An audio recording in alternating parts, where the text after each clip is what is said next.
لیکن ان چیزوں کو ہم نے کیا ہی نہیں. اسی طرح سے آپ مسجد وغیرہ کی تعمیر کروا سکتے ہیں. بھائی ضروری نہیں ہے. اب ایک صحابی عرض کرنے لگے یا رسول اللہ صلی اللہ علیہ وسلم ہم میں سے ہر کسی کی استطاعت اس قابل نہیں ہے کہ وہ مسجد کی تعمیر کروا سکے. تو حضور صلی اللہ علیہ وسلم نے فرمایا کہ ضروری نہیں کہ جب تم پوری مسجد بنواؤ تبھی تمہیں مسجد تعمیر کرنے کا ثواب ملے گا.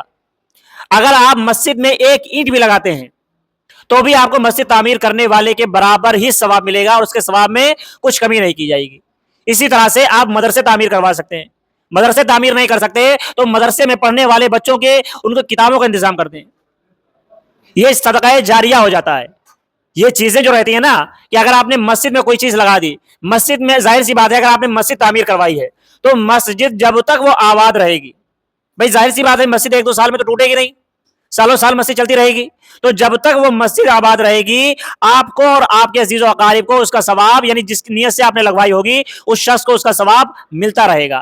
یہ صدقہ جاریہ ہو جاتا ہے. اسی طرح سے جب آپ کسی طالب علم کو, کسی بچے کو کتابیں صدقہ کر دیتے ہیں, آپ قرآن پاک کسی کو صدقہ کر دیتے ہیں یا آپ کوئی احادیث کی کتابیں اس کو صدقہ کر دیتے ہیں, تو ان کتابوں سے پڑھ کر اگر کوئی بچہ علم دین سیکھے گا, کوئی بچہ اگر اس کتاب سے پڑھنا سیکھ لے گا اور اس کتاب سے پڑھنا سیکھنے کے بعد میں عالم حافظ بن گیا یا صرف پڑھنا ہی سیکھ گیا, روز پڑھتا رہا, تو جب تک وہ پڑھتا رہے گا, وہ بچہ جب تک پڑھے گا جب تک آپ کو اس کا ثواب ملتا رہے گا.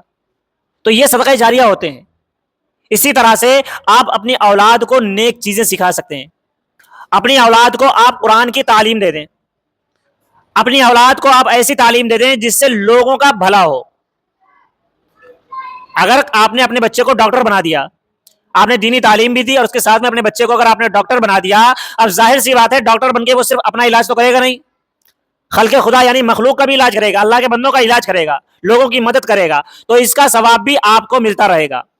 آپ نے اپنے اولاد کو تعلیم دے دی, اس کو قرآن کی تعلیم دے دی, قرآن و سنت کی حدیث کی تعلیم دے دی, اس کے بعد میں آپ کا انتقال ہو گیا. آپ کے انتقال کے بعد آپ کی اولاد پڑھے آپ کے لیے یا نہ پڑھے, اللہ تعالیٰ آپ کو اس کا ثواب دیتا رہے گا.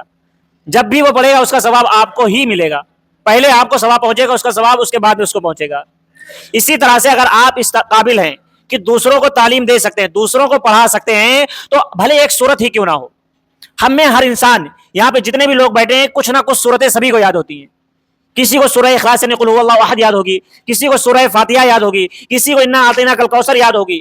تو جتنا بھی جس کو یاد ہے اپنے بچوں کو یا دوسرے کے بچوں کو, کسی بھی بچے کو ضرور سکھا دیں, کبھی تو وہ پڑھے گا اس سورت کو.